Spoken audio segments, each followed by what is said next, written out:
Estamos ao vivo no Instagram, Projeto 1135, é isso aí, vamos fazer essa parada acontecer.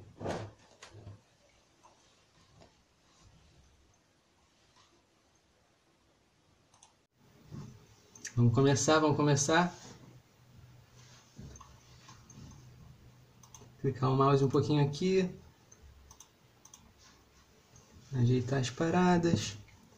Projeto 1135, começando 11h45 para variar um pouco, porque eu me atrasei. Mas aqui tem consistência, galera. Pode faltar pontualidade, mas consistência a gente tem, beleza?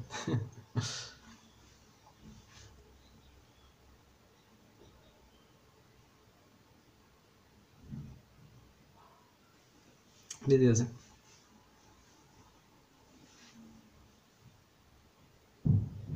Enquanto a galera não chega, eu vou fazer uma parada aqui rapidinho.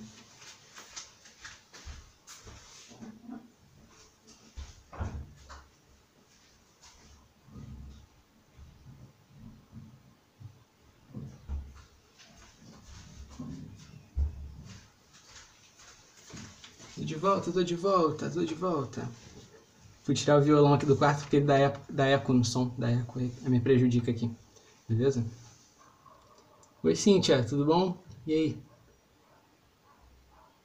Arilson Ousado, meu colega, beleza, Arilson? Vamos começar a live de hoje. Carlos, seja bem-vindo. Fala aí. Vamos começar começando, já tem gente aqui, e é isso aí. Ó, seguinte, mesmo esquema, aqui é Instagram, tô falando com o Instagram, quando estiver olhando pra lá, YouTube, tá? Então vamos começar essa live, porque hoje é dia. Sejam bem-vindos para mais um vídeo aqui do canal Hugo Oliveira, onde eu falo sobre o corpo humano e essa coisa toda. E hoje o assunto é o seguinte: qual que é a diferença entre o diagnóstico clínico e o diagnóstico fisioterapêutico?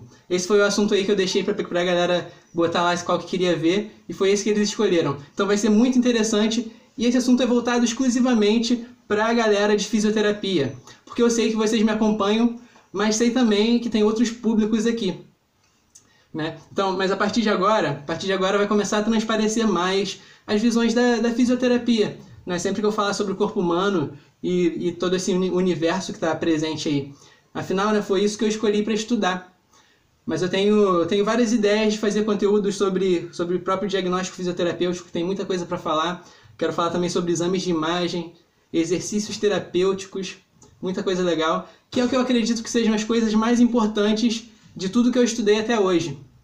E quem estiver assistindo ao vivo, deixa aqui pra mim, ou se estiver na gravação também, deixa aqui pra mim qual conteúdo que você quer ver aqui nesse canal, beleza?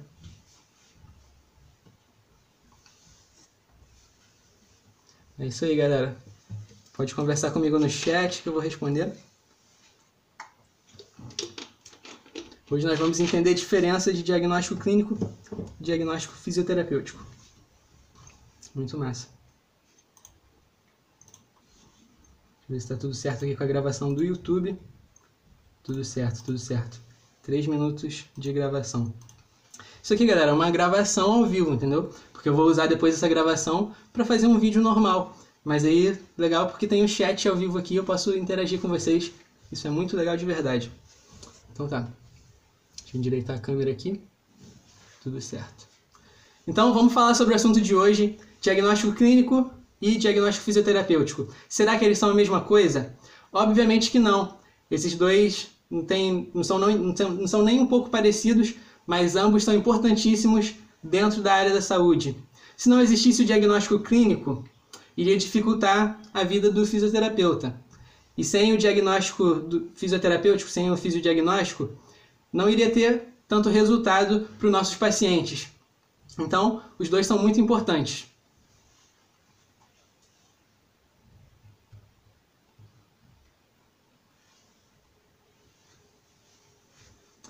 O Conselho Federal de Fisioterapia e Terapia Ocupacional, ou COFITO, né, para quem já conhece, ele tem uma resolução de lei que fala exatamente o que é o diagnóstico fisioterapêutico.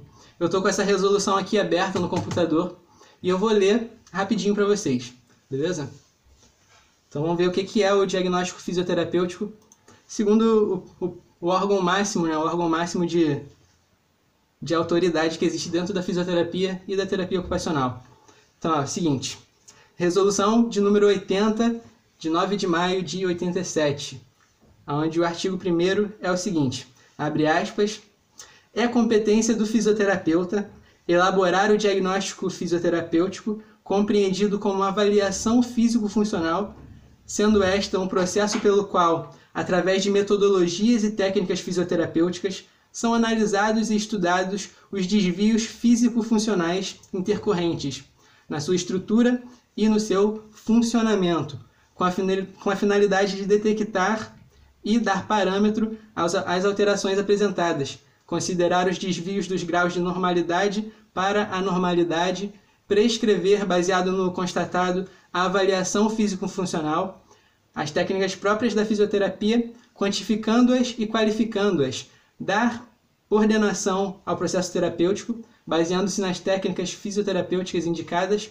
induzir o processo terapêutico no paciente, dar altas no serviço de fisioterapia, utilizando os critérios de reavaliação sucessiva que demonstram não haver alterações que indiquem necessidade de continuidade dessas práticas terapêuticas. Então isso aqui é o que o conselho fala pra gente, o que é o diagnóstico fisioterapêutico. Então tem muita coisa envolvida, muita coisa de verdade.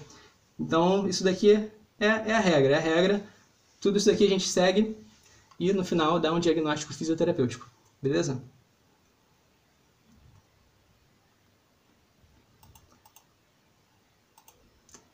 Deixa eu ver o YouTube aqui. YouTube bombando. Beleza. Muito show.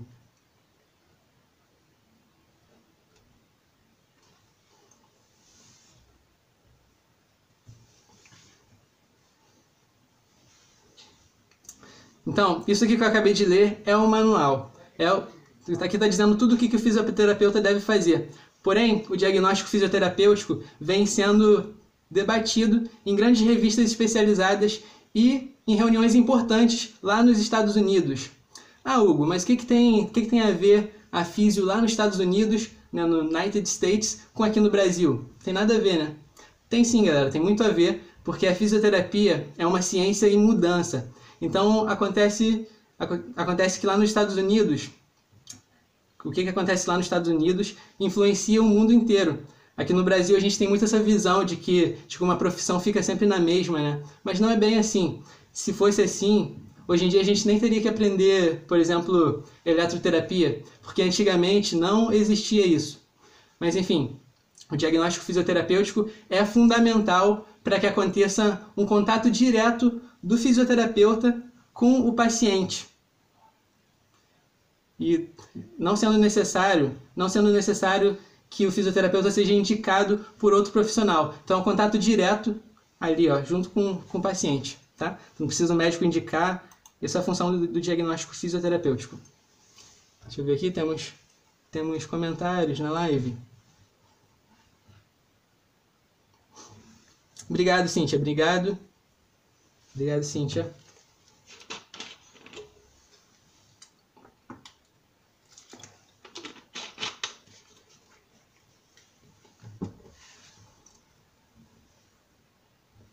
É bom saber das diferenças, sim, poxa. É bom saber, porque assim, como paciente, os pacientes chegam e vai no médico primeiro, né? Vai no médico, aí chega lá no fisioterapeuta, aí pergunta quase as mesmas coisas que perguntaram pro médico, né? Para ver se as visões são iguais. Mas às vezes as visões são diferentes, porque existe diferença entre o diagnóstico clínico e o diagnóstico fisioterapêutico. Então por isso que é importante saber a diferença, tá, Cíntia? Porque às vezes você pode ir no médico, ele te fala uma coisa, aí você vai no fisioterapeuta e ele te apresenta uma visão diferente. Aí pode gerar essa confusão. Meu Deus, será que quem que está certo? Não existe muito certo e errado. Claro que existe, mas em visões perspectivas das profissões, não existe certo e errado, existe visões diferentes. Beleza? Parabéns pelo seu trabalho. Obrigado. Obrigado, que é isso.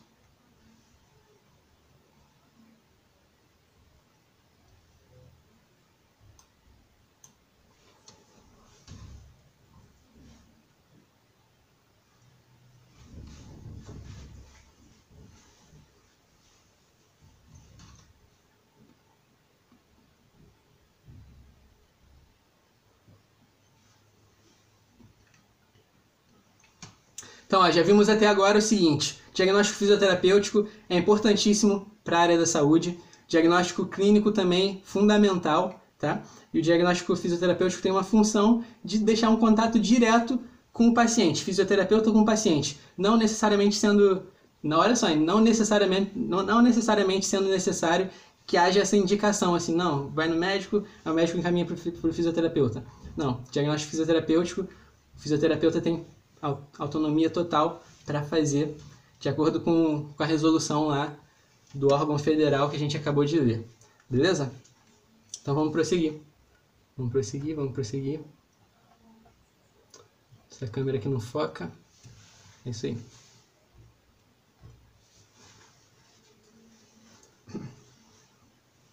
O diagnóstico médico a gente poderia definir sendo como o reconhecimento da doença. Existe uma diferença muito grande entre o diagnóstico médico e o fisiodiagnóstico.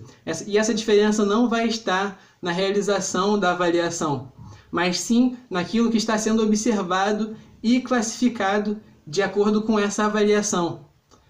O fisioterapeuta ele não vai estar identificando na visão da patologia básica, não vai estar identificando a doença na visão da patologia básica, mas ele vai identificar uma variedade de sinais e sintomas que estão relacionados a essa doença.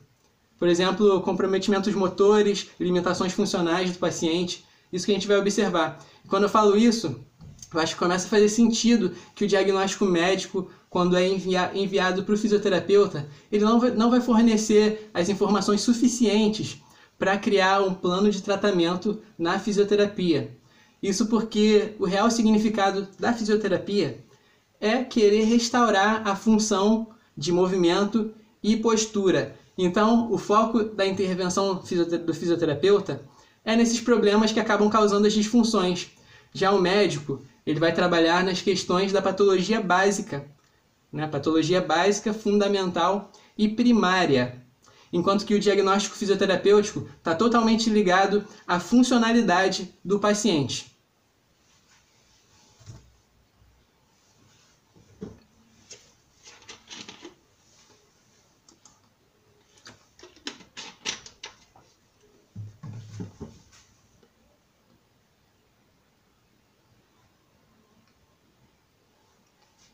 Vou tentar escrever um comentário aqui na live do Instagram. Só pra... Peraí.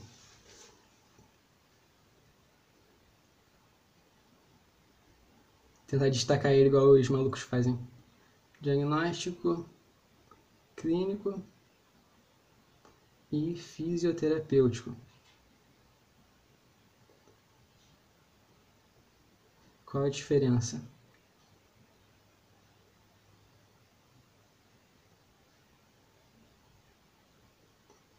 Publicar, tentar botar destacado. Aí, fixar comentário, legal. Assim, galera, assim quando o pessoal chegar aqui, já vai saber o assunto da live. Eu não vou precisar ficar falando. Diagnóstico clínico e fisioterapêutico, qual a diferença? Todo mundo que chegar na live vai ver aqui o título da live, tá? E é isso aí, muito massa. Ah, eu esqueci de dar os avisos importantes. Esqueci de dar os avisos importantes no começo dessa live. Então eu vou falar os avisos importantes olhando para o YouTube aqui. Porque a gravação vai ficar no YouTube, né? Então estou pegando a mania de ficar olhando só para o Instagram. Mas vai acabar que vai chegar na gravação. Quem for assistir não vai gostar. Então eu tenho que estar olhando para cá, para lá, para cá, para lá. Isso aí.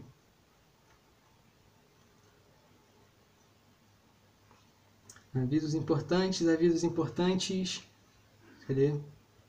Deixa eu achar aqui. Seguinte, esse daqui é o projeto 1135, tá? Então, toda sexta-feira eu vou estar fazendo uma gravação ao vivo que vai acontecer exclusivamente no Instagram, tá? Porque o YouTube, para fazer ao vivo, tá muito ruim, não tá legal de fazer no YouTube. E tem vários motivos para não conseguir fazer no YouTube. Porque eu não tenho 1000 inscritos ainda lá, tá? Tô com 630, 600 e... nem lembro mais, 600 e poucos. Sei que é um número bom de pessoas tem lá no YouTube. Mesmo assim, eu ainda não posso fazer transmissões ao vivo igual eu faço aqui no Instagram, né? Que é direto aqui no Instagram, né? Para me fazer no YouTube, eu tenho que ter um aplicativo que transmita, que faça a transmissão ao vivo e envie para o YouTube. E nisso a gravação fica horrível, o som fica horrível, então não dá para fazer no YouTube, ninguém consegue assistir lá. Agora já no Instagram aqui a qualidade fica boa e eu consigo interagir com o pessoal, tá? Então sempre live no Instagram, sexta-feira às 11h35. Esse é o projeto 11h35.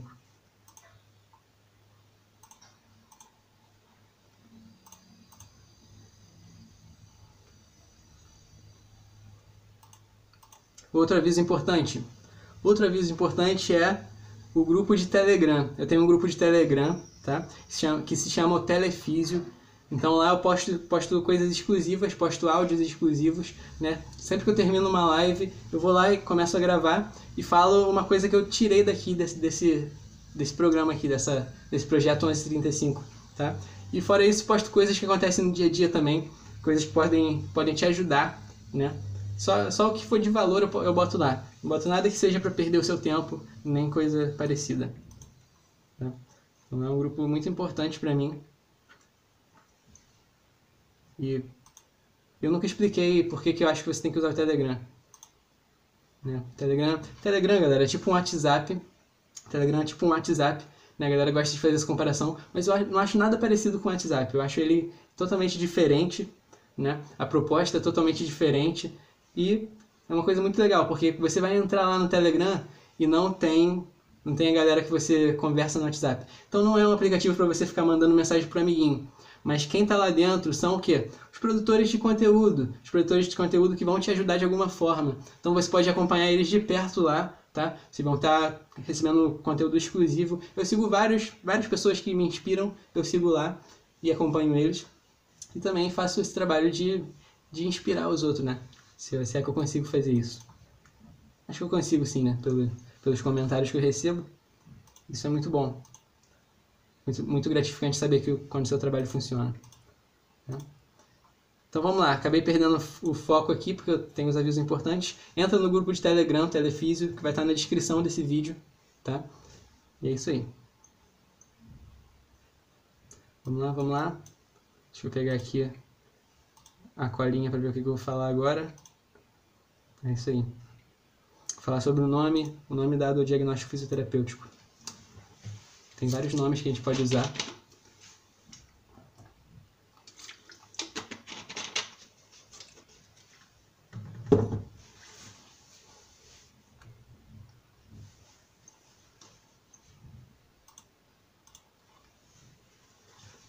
Então vamos falar sobre os nomes. Na prática, são usados vários nomes para se referir ao diagnóstico fisioterapêutico. Eu gosto muito de todos eles. Por exemplo, temos o fisiodiagnóstico, diagnóstico cinético funcional, que é o meu preferido, diagnóstico cinesiológico. Então, vários nomes e dependendo da ocasião, você pode escolher qual usar. E todo fisioterapeuta tem o pensamento de que o fisiodiagnóstico é uma grande oportunidade para fazer uma coleta de dados, né, nesse exame inicial, nesse primeiro exame aí. E também tem exames que o paciente trouxe para nós que nós vamos estar analisando. Na maioria das vezes, isso vai ser exames de imagem. Depois que a gente tem esse dado, o fisioterapeuta ele vai usar para direcionar a intervenção fisioterapêutica. Ou seja, o diagnóstico é a base para todo o tratamento.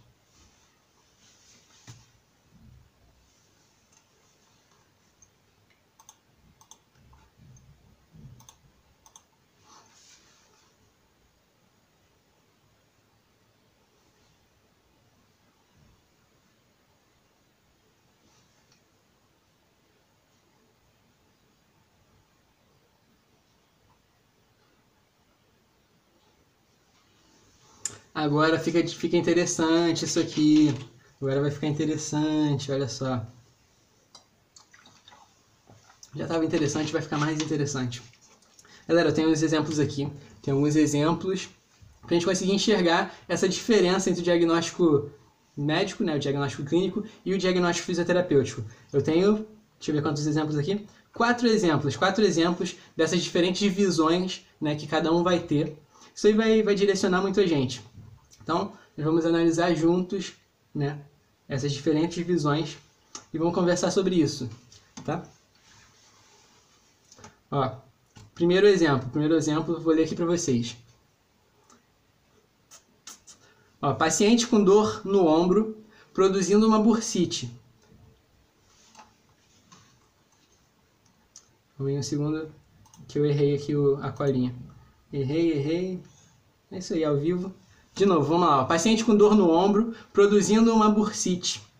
A progressão dessa bursite leva o paciente a apresentar os seguintes distúrbios: dificuldade de amplitude articular, atrofia por desuso e fraqueza muscular.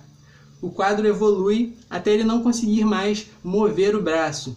Tá? Então esse aqui foi o primeiro exemplo. E agora vamos analisar qual que é a parte do médico aqui e qual que é a parte do fisioterapeuta. Tá? Nesse caso aqui de bursite. O bursite produziu dor no ombro, atrofia muscular, não sei o que, até ele não conseguir mais mover o braço.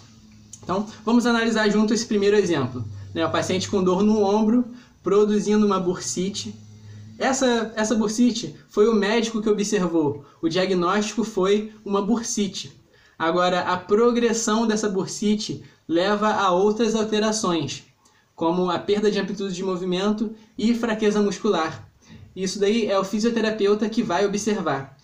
Quando a pessoa não consegue mais mover o braço, isso daí ela apresenta então uma limitação funcional, que também é observado pelo fisioterapeuta durante o diagnóstico cinético funcional. Essa limitação funcional vai trazer uma série de problemas psicológicos e sociais, até que esse paciente não consiga mais fazer suas atividades diárias e ele vai entrar em um estado de incapacidade muito grande. Isso não é brincadeira, galera, isso é sério demais, por isso tem que ficar atento nessas coisas. Então aqui no primeiro exemplo foi bem básico, deu para perceber a diferença de perspectiva entre os profissionais. Tá? O médico vai direto no ponto ali, ó, bursite. Escreve, diagnóstico, bursite. Calma aí que deu problema aqui no meu... Poxa, deu problema na minha gravação. A gente continua, gravei de novo. Minha gravação parou, do nada. Acho que o celular tá sem espaço. Então temos que adiantar. Seguinte, deu para ver a diferença aqui entre as perspectivas, né, as perspectivas das profissões. Né, o médico vai direto no ponto ali, é bursite, escreve o diagnóstico de bursite. O fisioterapeuta vai ver as alterações que estão relacionadas, né, a essa bursite. Né? A fraqueza muscular, diminuição de amplitude de movimento, mas o que? Atrofia por desuso, o braço fica sempre aqui na mesma posição, os músculos ficam atrofiados. Isso é o que o fisioterapeuta vai estar observando. Vamos para o segundo exemplo, então, para a gente ver a diferença de diagnóstico clínico para o diagnóstico cinético funcional, diagnóstico fisioterapêutico. Tá? Deixa eu achar aqui. Exemplo 2. Ó, paciente é encaminhado ao fisioterapeuta com o diagnóstico de dor lombar. Esse é o exemplo, tá? O que a gente pode reparar aqui?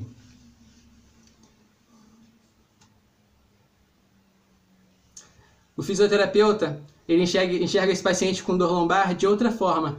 Ele vai ver o arco de movimento reduzido, as musculaturas que estão hipertônicas, né, fortalecidas demais, a coordenação alterada, a sensação, percepção, e se o equilíbrio também está alterado. Se tiver edema ali também, vai ser o fisioterapeuta que vai ver.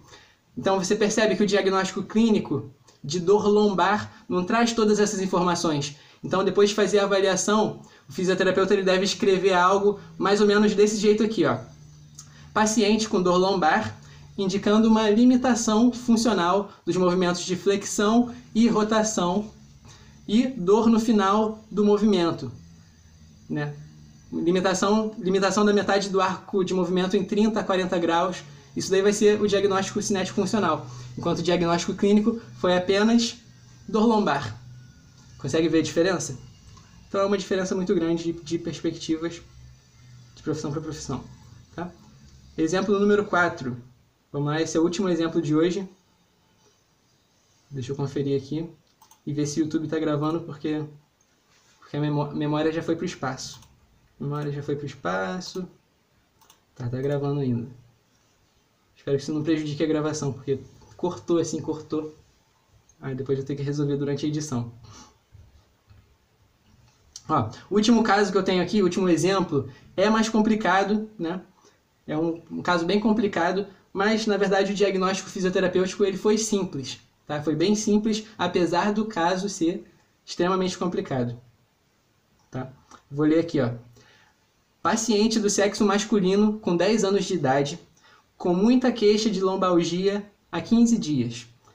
Ele é portador de discite com abscesso epidural. Foi submetido a dissectomia e biópsia aberta. Olha isso.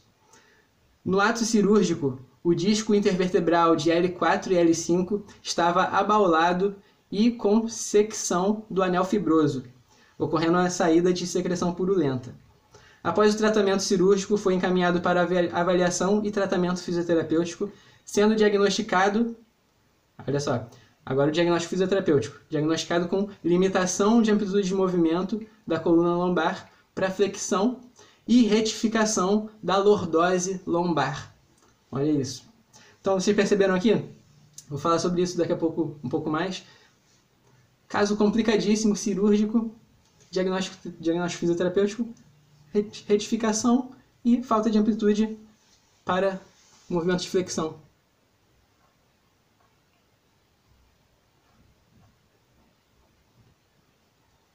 Na verdade, esse daqui não era o último exemplo não, galera. Era o exemplo número 3 que eu acabei pulando. Acabei pulando o número 3, mas vamos falar sobre o 4 então, antes de falar sobre o 3. Acabei pulando aqui, tá? Mas não tem erro. Então, ó, observa que esse foi um caso bem assustador.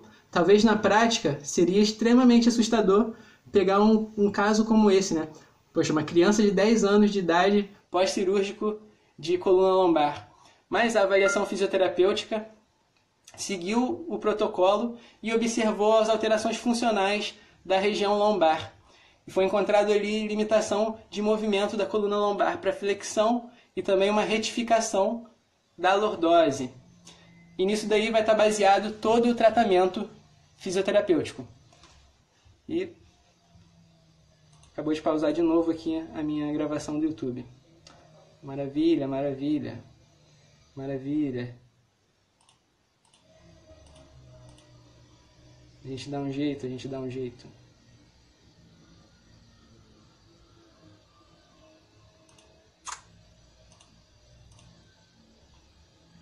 Esse foi o exemplo número 4, tá? Um caso bem complicado, né, de cirúrgico, mas o diagnóstico fisioterapêutico foi simples, seguiu o protocolo e é isso que a gente tem que fazer durante a prática. Agora eu vou, por exemplo, 3 que eu pulei, acabei pulando sem querer. Deixa eu direitar a câmera aqui. Exemplo número 3. Exemplo número 3 vai ser o último. Último exemplo para a gente conseguir entender a diferença de perspectiva entre o diagnóstico clínico e o diagnóstico fisioterapêutico. Tá? Observa comigo a diferença entre a visão do fisioterapeuta e do médico numa avaliação de asma brônquica. O médico ele vai dizer o seguinte: paciente com asma brônquica fazia tratamento farmacológico para combater os distúrbios imunológicos e reduzir o edema e broncoespasmo, né? Reduzir o broncoespasmo. Já o fisioterapeuta, no caso de asma, ele vai dizer o seguinte no seu diagnóstico: o paciente apresenta discinesia muscular respiratória associada ao conjunto de distúrbios mecânicos identificados como uma limitação do fluxo aéreo, né? Que está envolvendo os músculos respiratórios e o comprometimento da biomecânica tóraco-abdominal. Viu como que é diferente? Acho que agora ficou bem claro, né? Coisas totalmente diferentes e que, poxa, faz toda a diferença saber disso.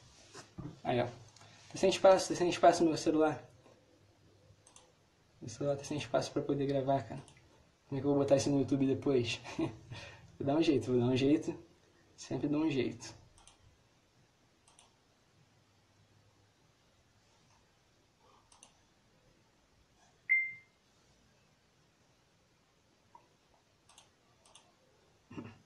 E é isso aí, galera. Esse foi o projeto 747. Esse foi o projeto fisiodiagnóstico, tá? Projeto fisiodiagnóstico no 11h35.